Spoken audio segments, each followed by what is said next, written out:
The following podcast contains adult content. It is not suitable for minors, professional settings, or the faint of heart. The stories you're about to hear are recorded live at Petra's in the historic Plaza Midwood, Charlotte, North Carolina. Foreplay Goes South is open mic storytelling. Hosted monthly by Metanoia, attendees share their intimate, sultry, salacious tales. In this episode, our storytellers take us on a roller coaster ride as they explore the ups and downs of human sexual connection.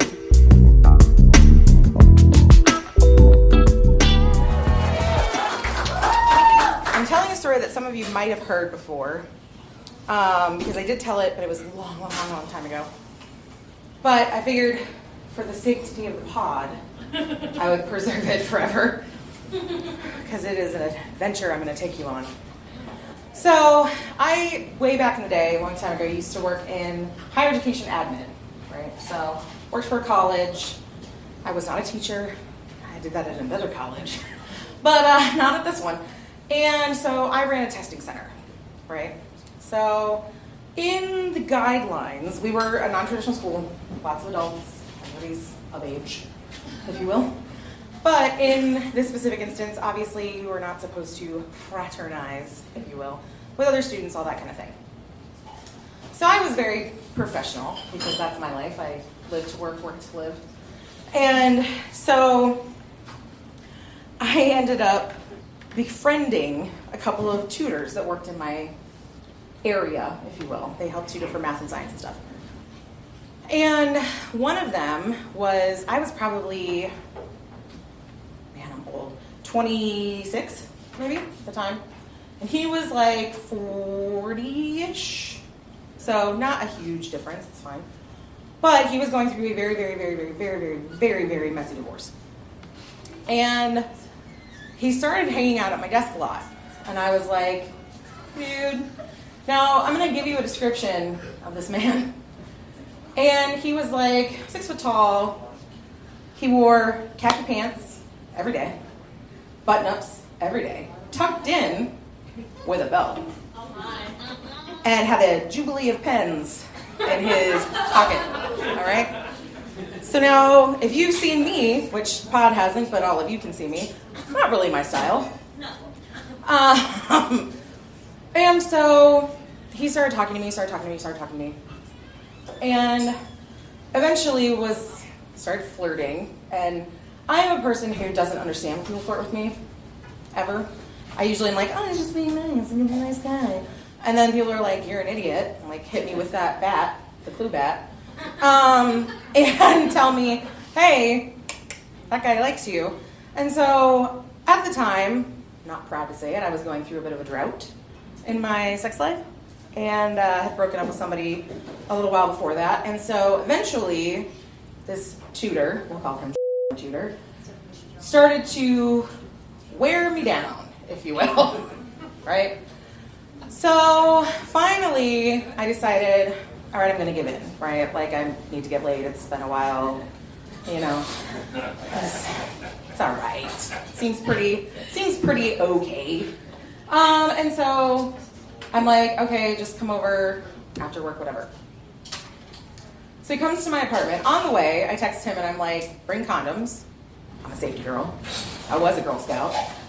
And so I say, bring condoms. He's like, oh, I am, because I have a latex allergy.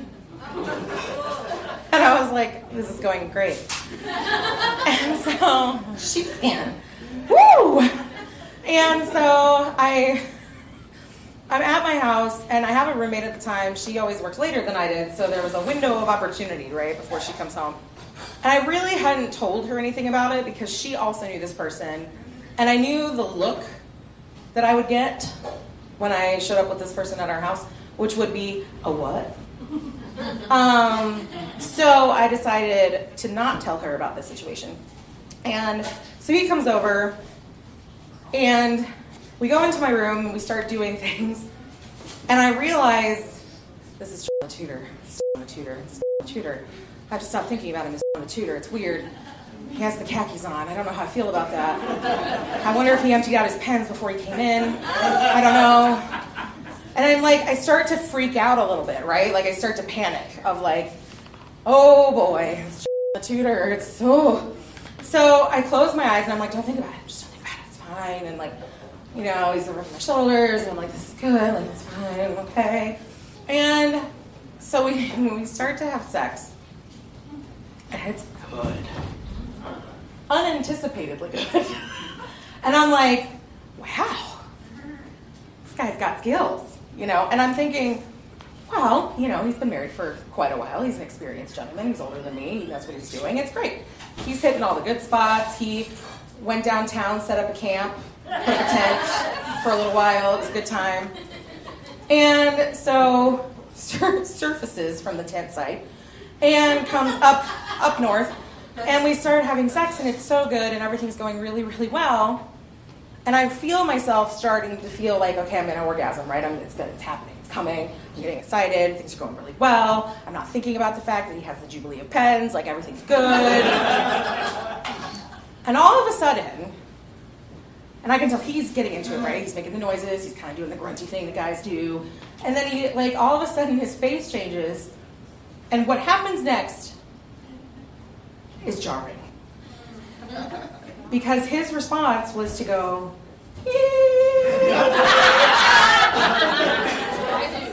he giggled like a small schoolgirl. And my orgasm headed for the hills. All right? Because my entire body went, a what?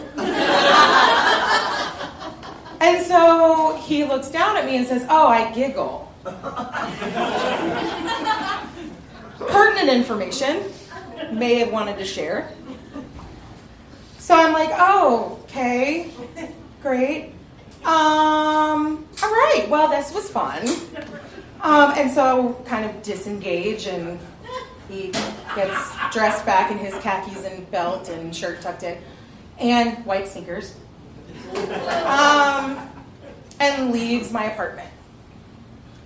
My roommate comes home to me sitting on a couch in a robe, eating an entire pint of ice cream, and she goes, what happened? And I said, I had sex with a tutor. And she goes, excuse me? And I said, it was really good sex. And she's like, how? And I said, I don't know, I'm not sure. But he giggled, and she's like, excuse me, what now? So I explained the story, and she's like, well, that was an interesting adventure. Have fun at work tomorrow. So I go into work, and he, of course, comes to my desk, and, oh, it's great. It's such a great time. I'm like, sure, gotta do some stuff now, bye. And so kind of pushed away for a while, right? Well, Tudor is a persistent man. And he comes back and wants to hook up again. And I'm like, you're going through like a divorce and there's like things going on and you're very vulnerable and I just don't feel right about it. And he's like, I'm fine.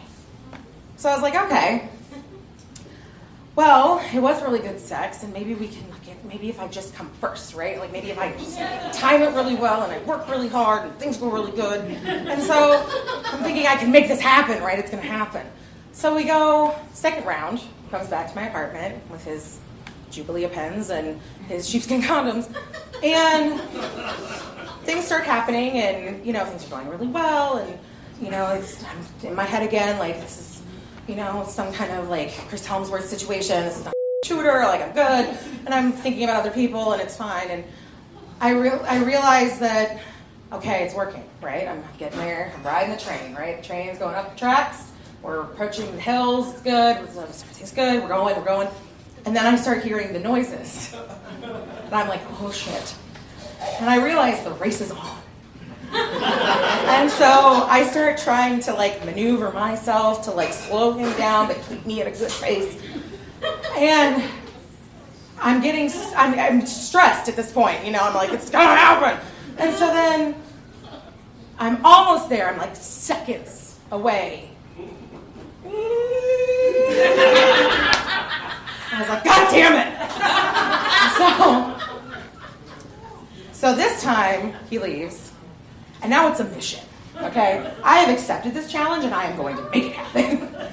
So the next day, I'm like, you should come over tonight. Let's go. Like, this is great. It's going to happen.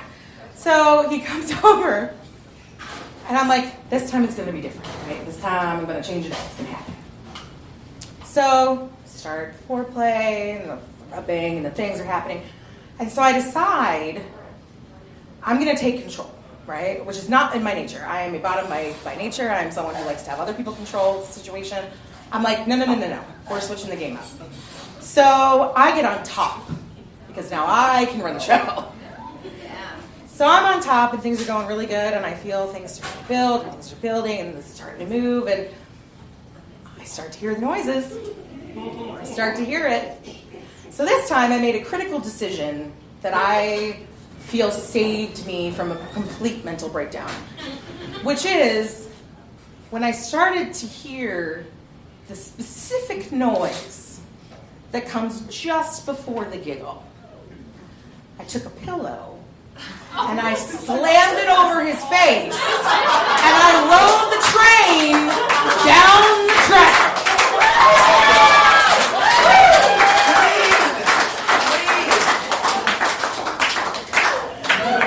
After what felt like a really long time for me, and probably an eternity for him, I removed the pillow, and he looked up at me, and thankfully was breathing, and said, "That was amazing."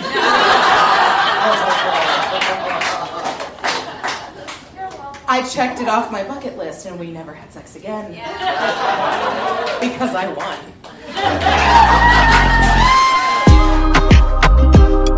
In that last segment, V takes on a challenge, and she definitely gets hers. Our next storyteller, Ada, braves the stage to explore sub-drop and emotional release.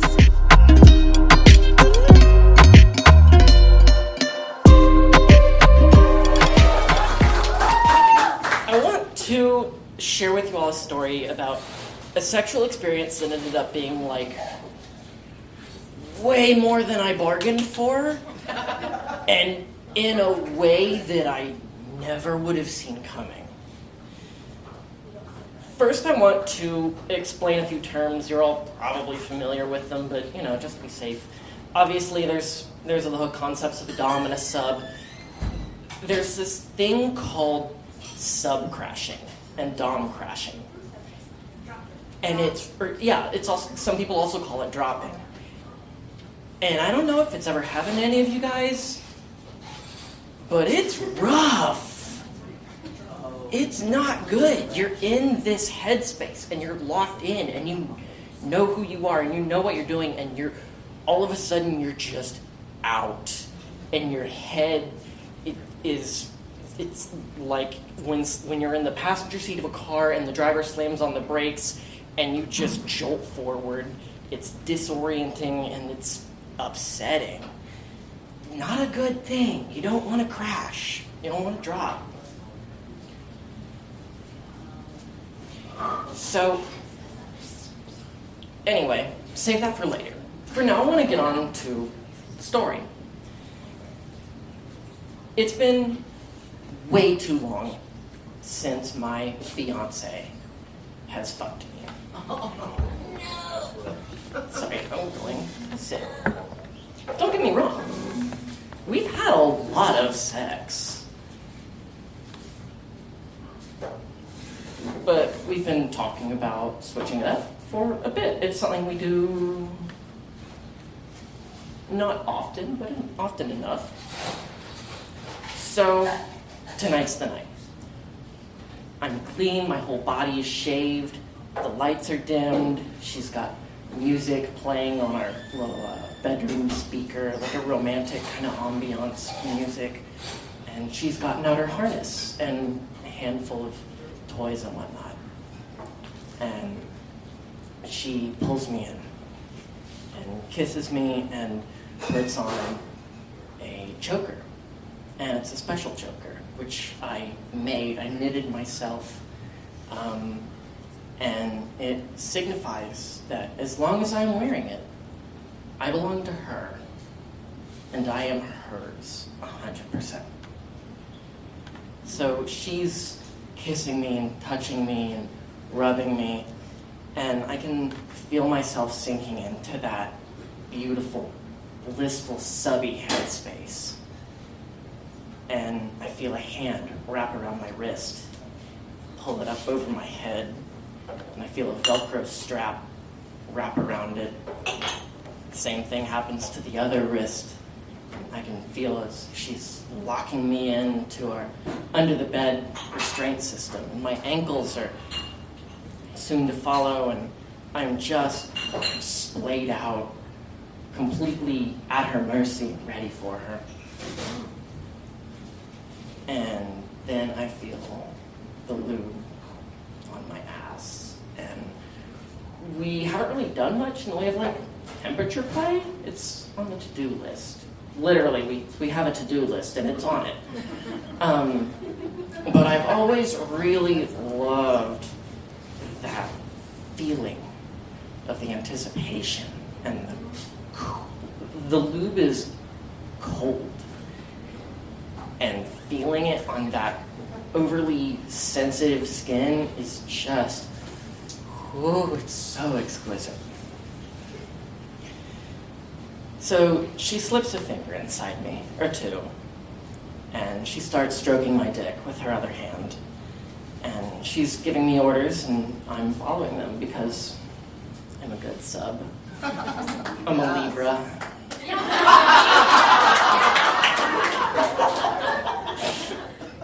And I can just feel that satisfaction building. When you're subbing, or when you're doming, really, sometimes the satisfaction you get isn't even necessarily like purely sexual in nature. You just get this fulfilling feeling of I have this task and I'm doing it well and I'm wonderful for my person. And I'm feeling this emotion, this satisfaction building up in my chest, and it starts doing a thing I'm not really familiar with. It kind of starts building up and amassing in a way that I'm not used to. And then my head starts to wander a little bit, and I'm just thinking about how much this person touching me and loving me means to me. This is my fiance, and she means the world to me, and I can feel those emotions that are telling me that whatever happens from here on, as long as I've got her, it'll be okay. And I can feel that sort of collide with this locked up mass of sexual, submissive pleasure that's sitting in my chest. And the next thing I know, that dam just breaks. Crying during sex is something we all really like to avoid, yeah? Because, it's awkward. It's so awkward. But I just can't hold it in. And suddenly I'm sub-crashing. And it's a good cry. It really is. In the right circumstances, it would be so, so refreshing. But this is not the right circumstances, and it's pretty mortifying. And all I can do is apologize. And the next thing I know, she's just holding me, and she's crying with me. And we're just so overwhelmed with this love, this powerful, unstoppable love. And I know that I don't have to be alone anymore. And that we're happy. And we will continue to be happy. So, I wouldn't recommend sub-crashing. all that to say, still, it's like a solid 0 out of 10. Do not recommend. But man, sometimes emotional catharsis really does come from the strangest places.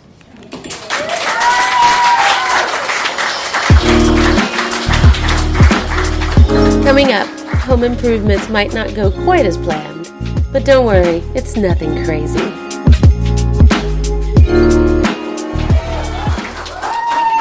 It's been 3 years since I've been here. I knew I remembered you. Yeah. I've been here. And I'm stone sober. I don't drink anymore, so be completely patient. Positive life choices. Thank you.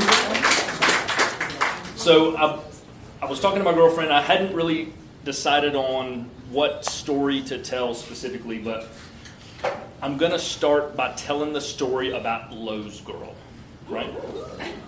Not, yeah, right? So when my girlfriend and I started dating, we both sort of realized that we were open to the idea of, is it okay if I tell him she's into girls? So I was like, so I was like, that's, she's, sorry. She's into women. I'm into women. And so I was like, all right, well, let's figure this out, right? Let's work through the logistics of that. So I was like, all right, I'm very much a stick my big toe in the shallow end of the pool before I take the highest dive. Do what?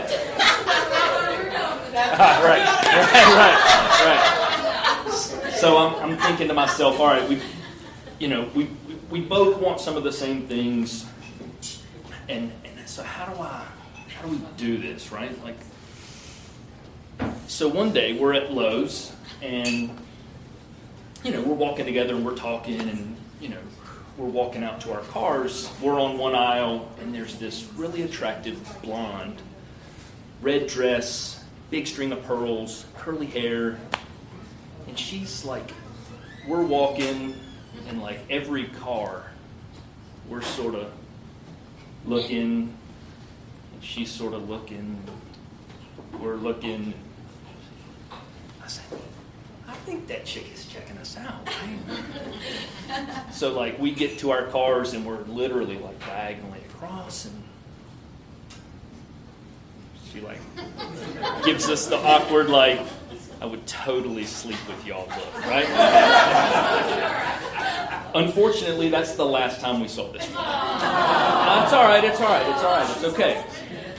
In person, right? So I come up with this incredibly sexy story that always involved Lowe's Girl, right? Sleeping with other women in person, like as a 3-way or 4-way or 5-way, whatever. It's awesome, but like having a fantasy woman is really so much better because she does everything you want her to do. Every time you want her to do it, she always wears the right shit. She's like right where she needs to be. Like everything's fantastic, right? Lowe's Girl, she was awesome. Right? So, all right, so that's our dipping the toe in the shallow end. So I said, look, Lowe's Girl's been watching us have sex for a long time, right? Like months. So we decide, let's find a real life woman to like fill this void, right? So tomorrow, Home Depot if there's time, right? So no bashing up on the stage. So we get on some app or whatever she does, and so we look for some woman, and she comes across and says, "Oh, what do you think of her? She shows me, and it's this attractive young woman.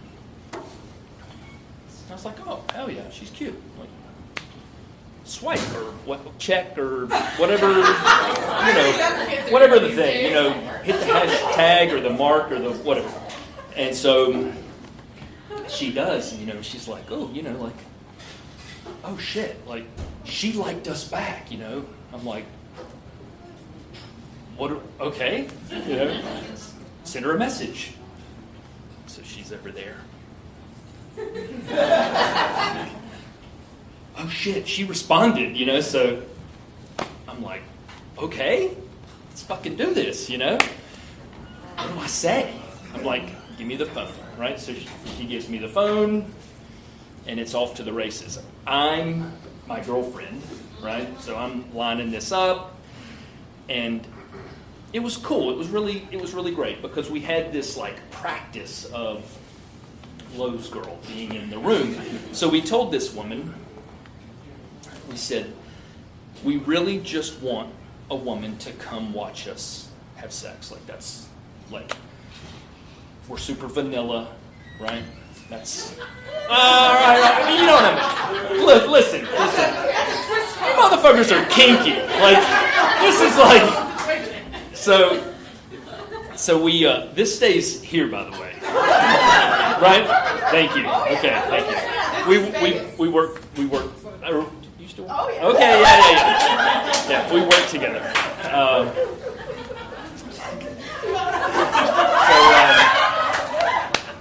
Your secrets are sacred. Thank you. Lord knows I doesn't know I know anything. Right. Fantastic. So, I read into him 2 weeks ago, by the way. So we have this group text set up with the new woman, right? The app woman, right? That's what we call her, the app woman.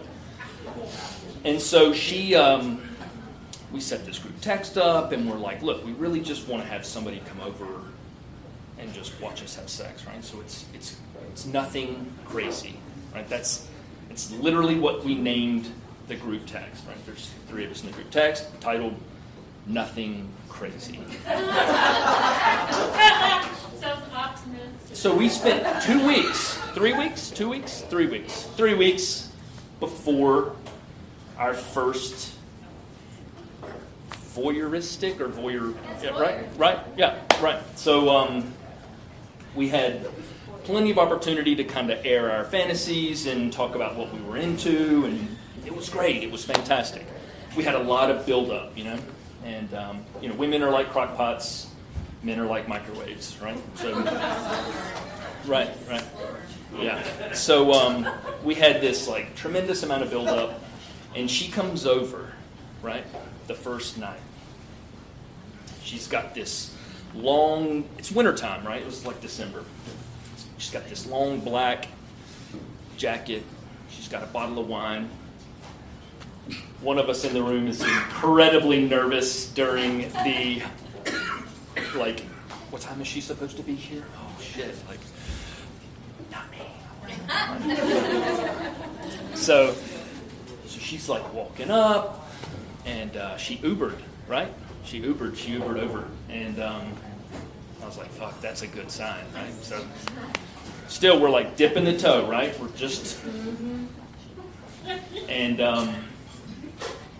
she comes in, and we start sitting down, and we're chit-chatting, like it's completely cool.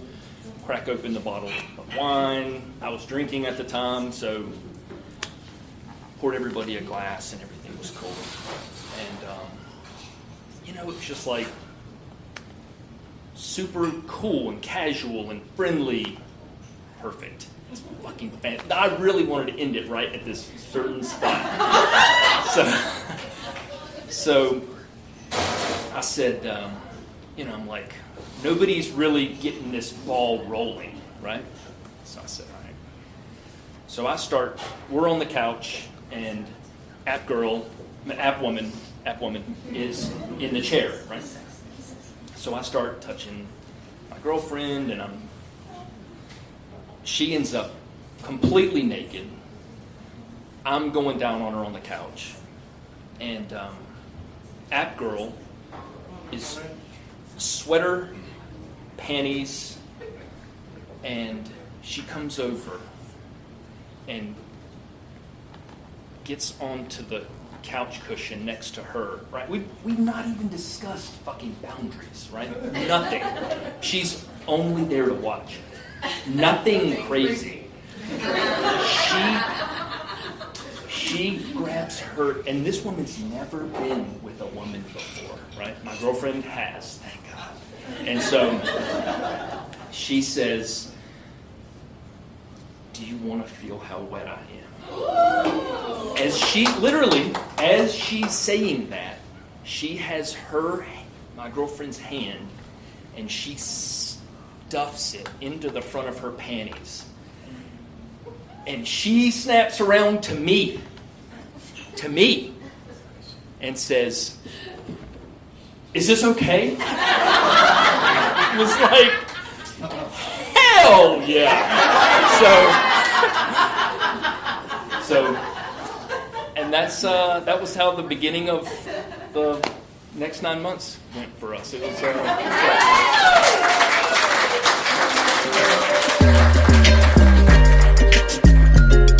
In this last story, Angela captivates the entire room as she tells her story of love, loss, and emotional catharsis.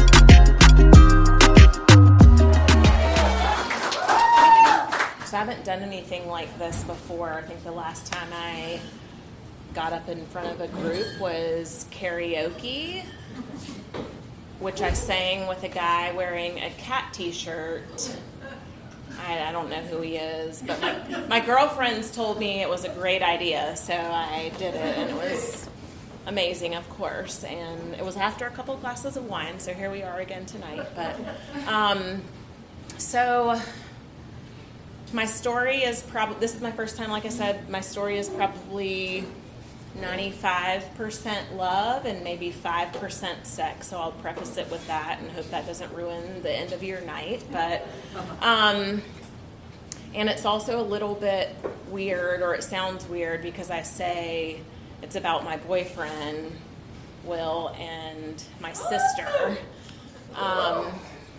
So this is right? I know, it sounds super weird. But this is a really emotional week for me. And I'm opening up and being vulnerable with people I don't even know, but that's what my therapist tells me I need to do. Hashtag Team Wendy. So I'm sharing my story because it makes me feel better. So I know my boyfriend Will because we went to high school together. But I know Will because of my sister Carolyn. And Will is 2 years older than me, and my sister was 3 years older than me. And so I come into high school knowing of Will, who he is, and I'm sorry. I broke the rule. Sorry, it's in my brain. Sorry. Sue me.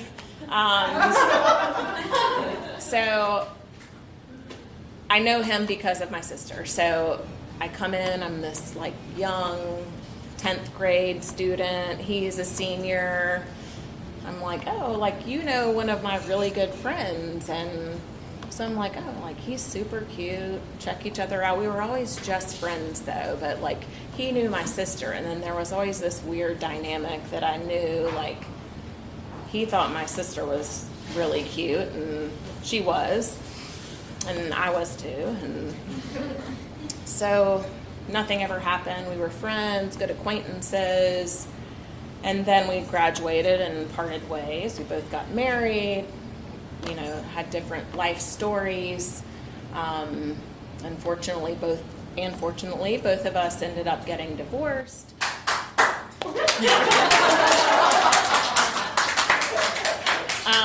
And the crazy part is that we crossed paths again while I was already separated. He was still married, but totally innocently at the Harris Teeter while he's on duty, and I'm in there getting groceries, like in the produce department, and hey, he approaches me, of course.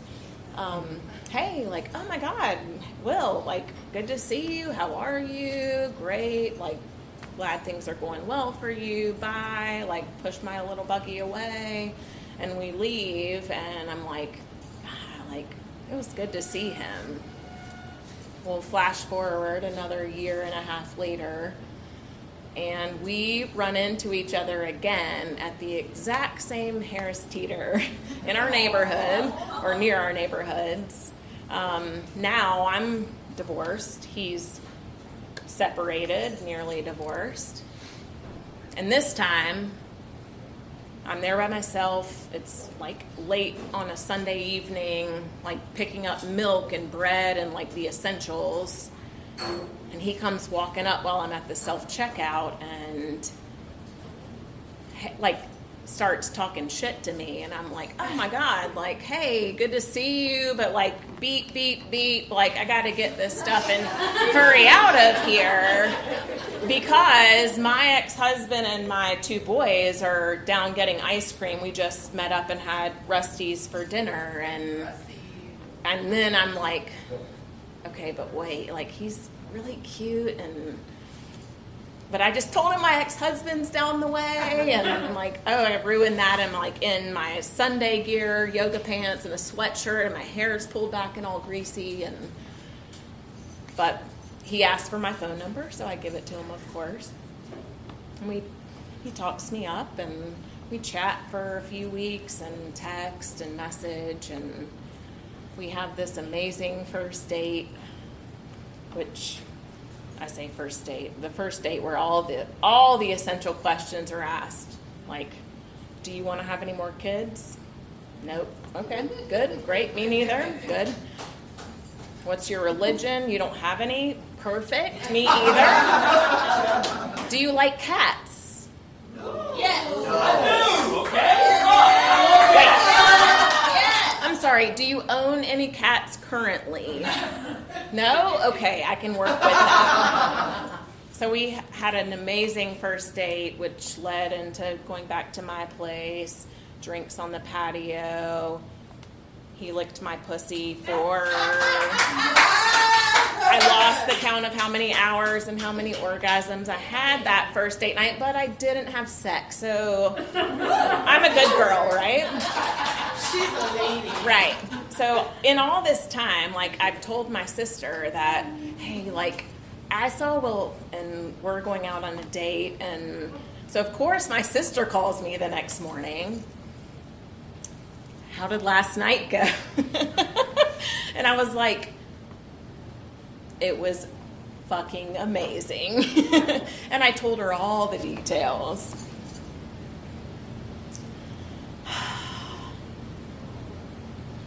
My sister died in May of 2020 in the middle of fucking quarantine. Unfortunately, she had struggled with anorexia for over 20 years.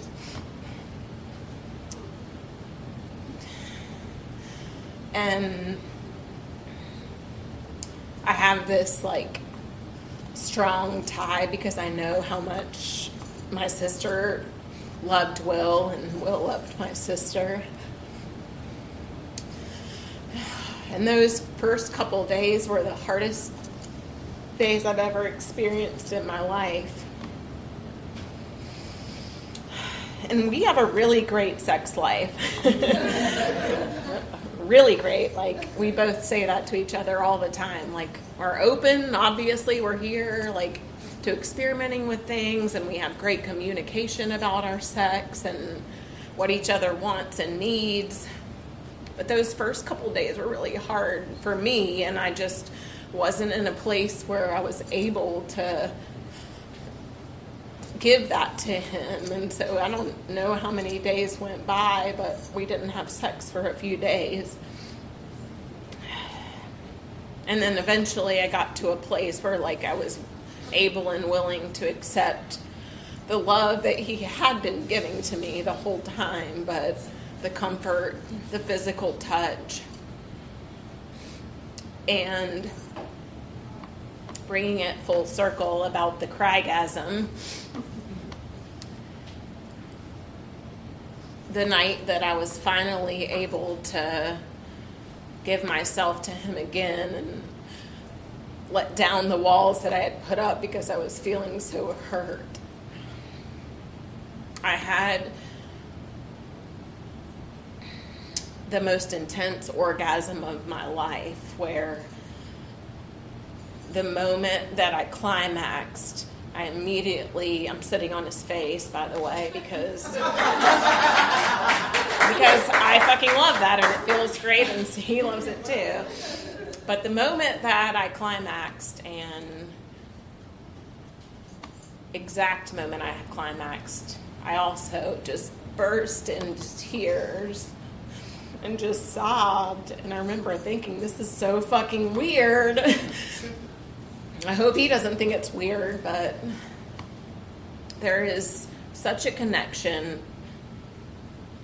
And sometimes foreplay is more than just about sex. It's really about that emotional connection with someone.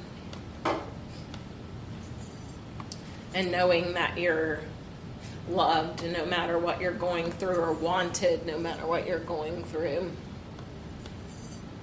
Thank you for listening and dealing with my tears.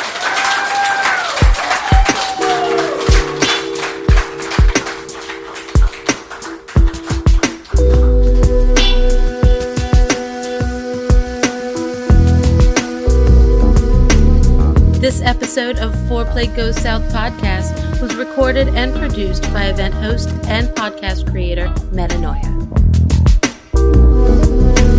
These stories are recorded live every third Tuesday of the month at Petra's in Charlotte, North Carolina.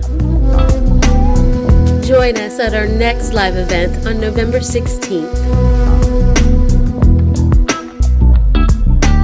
For more information about Foreplay Goes South, follow us at Foreplay GS on Facebook, FetLife, Instagram, and Twitter.